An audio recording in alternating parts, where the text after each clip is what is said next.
Hey everybody. Uh, have you heard? I guess you've heard the latest that's going on in the news about Joran van der Sloot. They caught him. There was an international manhunt out for him, and but they got him yesterday. For those of you who don't know or may have forgotten about Joran, he was the guy that they arrested twice for the disappearance of the Alabama teenager Natalie Holloway, the one who went missing in Aruba. And he had always been a suspect in her murder because it's been 5 years ago, and even though her body's never been found, they always suspected that he gave her a date rape drug and then murdered her and did whatever. At one time, he said that she died on the beach, and that him and two other guys threw her body in the ocean. And then he said, another time he said he took her back to the motel and dropped her off, or hotel.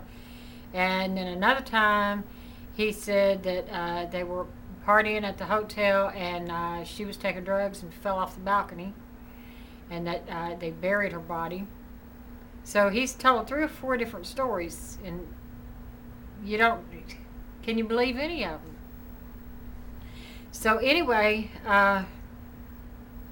he had disappeared from the news again for a little while, of course, and then 5 years later, they arrested him yesterday in Chile, but they call it Chile. I guess that's the proper pronunciation. I just sound funny saying it, but anyway, Joran van der Sloot was arrested yesterday in Chile, and for murdering a girl in Peru. Now, he met this girl, 21-year-old Stephanie Flores, at a casino. And they went back, they got in her car and went back to the hotel that he was staying at. According to the news, he'd been staying there in that hotel for about a month. And they have them on camera going in, they have him on camera coming out. He reportedly had told them, I don't know whether he checked out or not. I don't think he must not have checked out. But he told him at the front desk not to have the maid service go into his room. That not to have him go in there. And so maid service didn't go in his room. Therefore, they didn't find the girl's body for a couple of days.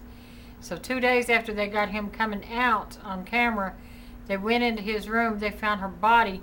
They said that she was brutally beaten. Her neck was broken, and one of her eyes were missing. That's how bad he beat her.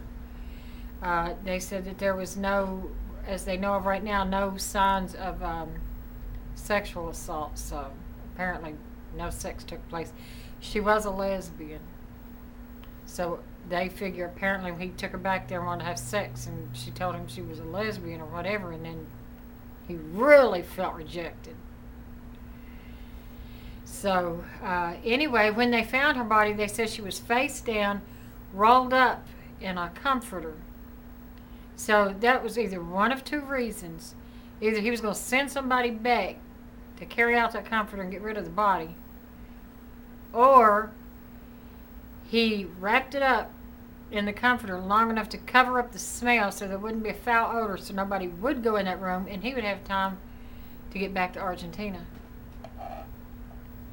But it didn't happen that way. They caught him in Chile. When he had left Peru, he apparently hired 2 brothers to take him somewhere. When he was finally arrested, he was in a cab. But anyway, he had hired 2 brothers to take him somewhere. I don't remember what it was. But see, if you remember back in Aruba, he was arrested with 2 brothers, the 2 Calpo brothers.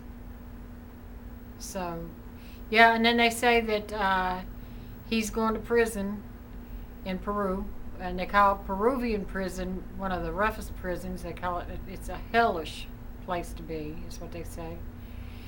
And if he ever gets out of there, then he's got an extradition warrant for Alabama here in the United States, because he apparently, Alabama has a warrant out for him for extortion. He apparently was trying to extort, I think, $150,000 or $250,000, somewhere like that, of money from somebody in Alabama to tell them what happened to Natalie Holloway and where her remains could be found. And whoever he was trying to extort that money from had already paid him $15,000, and they have proof of that. But not sure who he was trying to extort the money from. But anyway, if he ever gets out of the Peruvian prison, which he's a pretty boy, he ain't gonna last long in there. Somebody's gonna kill him, and that's alright too. But anyway, somebody get him in the Peruvian prison. But that's the latest on Joran sloot.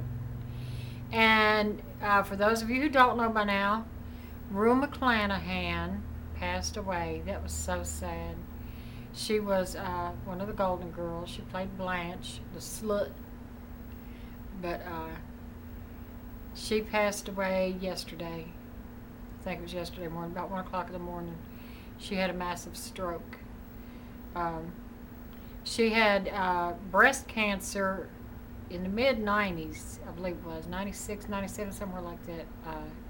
She had breast cancer, and then she spoke to for a breast cancer awareness organization. And then in 2009, I believe it was back in 2009, it might have even been as early as the first part of this year, might have been the early part of this year, that she had gone into the hospital to have bypass surgery. And about a week after her bypass surgery, she had a stroke, and therefore she was placed into a nursing facility, and this time she had a massive stroke. So when I guess when she went in for her bypass surgery, she never really recovered from any of that. It was all downhill from there. But so Betty White is the last Golden Girl standing, and she's still going strong. Betty White, I think, has got a show coming out. Her and some other girls. I know Valerie Bertinelli's in it, but I don't know who else. But anyway, I'm looking forward to seeing that. Anyway, my time is about up. And until next time, or until something else happens in the news, bye-bye.